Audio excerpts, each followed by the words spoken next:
안녕하세요, 메슬로입니다. 축구 선수들에게는 커리어의 향방을 결정짓는 운명적인 순간, 즉 변곡점이 찾아옵니다. 누군가는 그 지점에서 한 단계 더 도약하지만 누군가는 도저히 믿기 힘든 황당한 불운이나 부상, 그리고 실수로 인해 낭떠러지로 떨어지기도 하는데요. 오늘은 커리어의 변곡점에서 꺾여버린 비운의 선수들을 한번 선정해봤습니다. 가장 먼저 맨시티가 애지중지 키우던 재능 연 구이데티입니다. 연 구이데티는 질라탄의 뒤를 잇는 스웨덴의 차세대 스트라이커로 불리던 선수로 맨시티 유스에서 성장해 11-12 시즌 쿠만이 이끄는 페이노르트로 한 시즌간 임대를 떠났습니다. 그리고 23경기에서 20골을 몰아치며 에르디비지 최고의 신성으로 떠오르게 되는데요. 네덜란드 리그 사상 최연소 해트트릭도 갈아치우며 한때 유럽의 주목을 받기도 했습니다. 그런데 2012년 4월 이 중요한 커리어의 변곡점에서 그는 자신의 20살 생일 파티에서 덜 익은 당뇨를 섭취해 캄필로박터균에 감염되고 말았는데요. 처음엔 단순한 식중독인 줄 알았지만 바이러스가 신경계까지 침투해 말초신경계 마비 증상을 일으켰습니다. 특히 오른쪽 다리 신경이 마비되어 감각이 사라지고 근육을 움직일 수 없는 상태가 되고 말았죠. 따라서 유로 2012 최종 명단 승선이 유력했으나 안타깝게도 탈락하고 말았습니다. 그리고 그는 맨시티 복귀 후 간간히 리저브 경기에만 나섰을 뿐 꾸준히 경기엔 나서지 못했습니다. 풋네크의 말에 따르면 마비 증상으로 인해 오른쪽 다리 근육이 왼쪽보다 현저히 가늘어졌고 발의 감각이 제대로 돌아오지 않아 공을 차는 느낌이 낯설었다고 하는데요. 결과적으로 2년 가까이 1군에서의 커리어가 정지되면서 그에게 쏟아졌던 기대는 온데간데 없이 사라졌고 맨시티 내에서의 입지도 완전히 잃고 말았습니다. 물론 긴 재활 끝에 복귀하는 데 성공했지만 폭발적인 운동 능력이 예전 같지 않다는 평가를 받게 되죠. 이후 셀틱, 알라베스 등을 전전하며 평범한 공격수로 전락하고 말았으며 페이노르트에서 기록한 공격 포인트가 그의 커리어 하위 기록으로 남아있습니다. 다음은 아르다 투란의 사례입니다. 아틀레티코 마드리드에서 시메오네 감독의 핵심으로 군림하며 리그 우승과 챔피언스리그 준우승을 경험한 그는 2015년 여름 450억 원의 바르셀로나 이적을 택했습니다.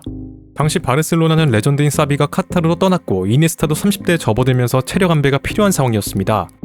바르셀로나는 그가 이니에스타 역할과 라키티치의 부담을 분담해줄 것으로 기대했죠. 또한 공격진의 MSN 중 한 명이 빠졌을 때는 전술적인 무게감을 떨어뜨리지 않고 대체할 수 있는 1순위 옵션으로 그를 낙점한 것이었습니다. 그런데 당시 바르셀로나는 유스 영입 규정 위반으로 피파로부터 신규 선수 등록 금지 징계를 받은 상황이었는데요. 영입은 가능하지만 2016년 1월까지는 공식 경기에 등록할 수는 없었습니다. 하지만 투란은 이 조건을 알고도 이적을 감행한 것이었는데요. 바르셀로나에서 뛰는 것이 꿈이었기 때문에 6개월 정도는 훈련만 하면서 충분히 기다릴 수 있다는 생각이었습니다. 그러나 28살의 정점에 있던 선수가 약 180일간 단 한 경기 공식전도 치르지 못한 것은 치명타로 작용하게 되죠. 복귀한 투란의 몸은 상당히 느려져 있었고 체중 조절에 실패한 듯한 모습을 보였습니다. 외신은 시메오네 밑에서 다져놨던 투란 특유의 활동량과 텐션이 지워졌다고 평가했는데요. 그리고 무엇보다 반년을 쉬는 동안 라키티치가 핵심으로 완전히 자리 잡았고 유스 출신의 로베르토 역시 급성장의 슈퍼서브로 활약하면서 굳이 투란이 없더라도 전술적인 톱니바퀴가 완벽하게 돌아가고 있었습니다. 이렇듯 이곳에서 입지를 완전히 잃어버리자 투란의 멘탈은 급격히 흔들리기 시작했는데요.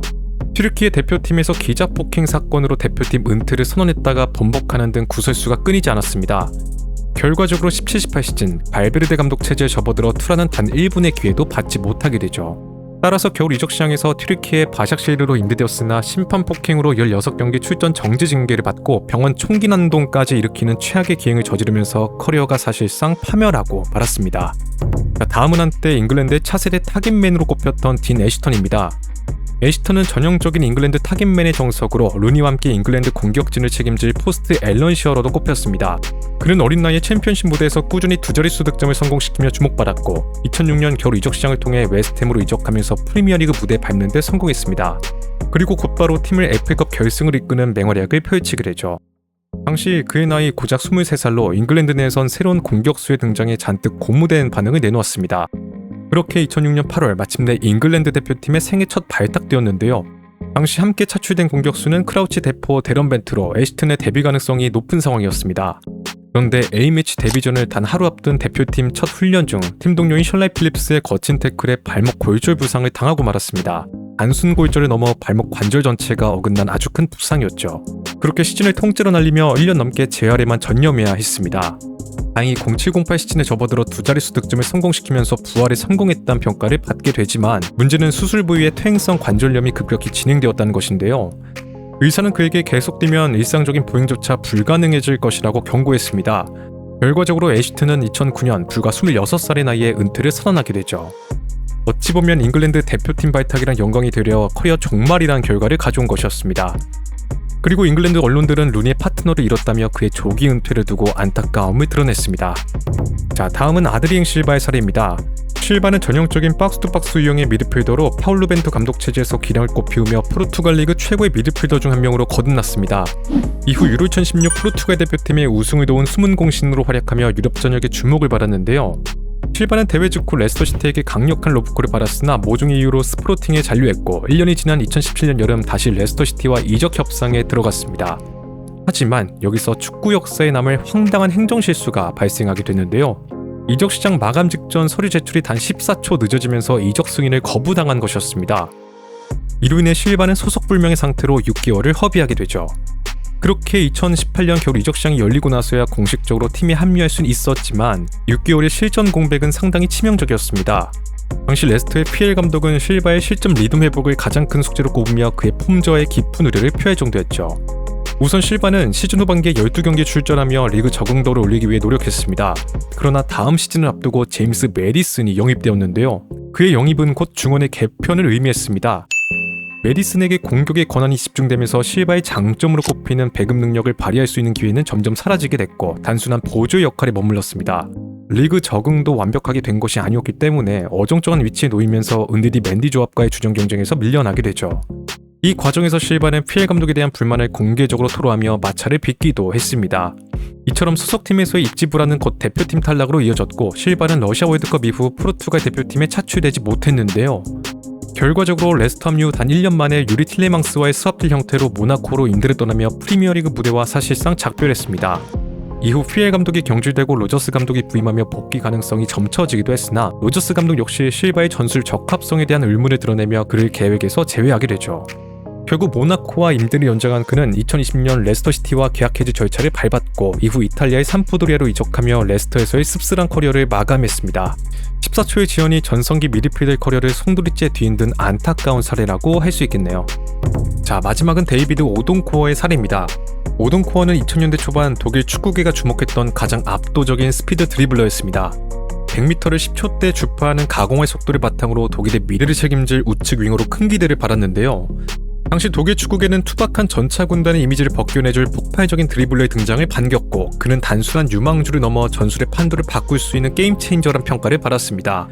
그렇게 2006 독일 월드컵 최종 명단에 깜짝 발탁되는 영광을 안게 되죠. 하지만 이 당시 오동코의 발탁은 큰 논란이 있었습니다. 그는 해당 시즌 리그 33경기에 출전하여 꾸준히 기회를 부여받았음에도 불구하고 1골 5도움이란 저조한 공격 포인트를 기록했기 때문이었는데요. 또한 다른 선수들이 아니고 성인 대표팀 경험이 전무한 신예를 부상으로 낙마한 다이슬러의 대체 자격으로 발탁하는 도박수를 둔 것이었기 때문에 클린스만 감독의 선택에 많은 이들이 의구심을 표할 수밖에 없었습니다. 그런데 오동코어는 월드컵 무대에서 조커로서 상대 측면을 부수는 등 기대 이상의 활약을 펼치며 호평을 받게 되는데요. 특히 폴란드전에서 보여준 결정적인 도움은 그의 가치를 증명했습니다. 그렇게 월드컵에서 작지만 자국의 3위에 기여하며 강한 임팩트를 남긴 그는 약 600만 파운드, 하나로 약 100억 원의 이적료를 기록하며 라리가의 레알 베티스로 호기롭게 이적하게 되죠. 레알 베티스는 그가 발렌시아로 떠난 호아킨의 대체자 역할을 충분히 해줄 것이라고 기대했습니다. 그러나 이적 첫 시즌부터 부상이 발목을 붙잡고 말았는데요. 리그 10경기도 채 뛰지 못했을 무렵 우측 무릎 연골이 파열되는 중상을 입었습니다. 그리고 수술 후 복귀를 시도할 때마다 무릎에 물이 차거나 인대가 재파열되는 악순환이 이어졌죠. 당시 외신의 보도에 따르면 오동코의 근육은 시속 36km 이상의 속도를 낼 수 있는 폭발력을 가졌으나 그의 무릎 관절은 급격한 방향 전환 시 가해지는 물리적 가중을 버티지 못했습니다. 엔진의 힘을 차체가 감당하지 못했다는 것이죠. 결과적으로 오동코아는 레알 베티스에서의 5년 동안 단 51경기 출전에 그쳤습니다. 시즌당 평균 10경기 남짓이었으며 그마저도 대부분 경기 막판 교체 출전이었는데요. 특히 10-11 시즌은 피치가 아닌 병실에서 시간을 보냈습니다. 이렇듯 사실상 전성기를 통째로 날린 그는 베티스와의 계약이 종료된 뒤 독일 2부의 알레마니아 아헨으로 이적하며 재기를 노렸는데요. 하지만 무릎 부상으로 인한 연쇄적인 신체 붕괴를 극복하지 못하고 2013년 29살의 나이로 은퇴를 선언했습니다. 기운의 천재인 다이슬러를 대신해 월드컵에 나섰던 오동코어가 결국 다이슬러와 같은 길을 걸으며 커리어를 마감했다고 정리할 수 있겠네요. 자, 오늘 살펴본 선수들의 공통점은 본인이 통제할 수 없었던 사고 앞에서 커리어가 꺾였다는 점입니다. 누군가의 단 한 번의 태클이나 이적 시장에서 14초의 지연, 때로는 덜 익은 닭요리 한 접시가 누군가의 평생을 바친 커리어를 파멸로 이끌기도 하는데요. 혹시 여러분이 생각하시는 커리어의 변곡점에서 꺾인 선수들이 있다면 댓글로 남겨주시면 감사드리겠습니다. 네, 오늘의 이야기는 여기까지고요. 재밌게 보셨다면 좋아요와 구독을 부탁드리며 다음에는 더 재밌는 컨텐츠로 찾아뵙도록 하겠습니다. 감사합니다.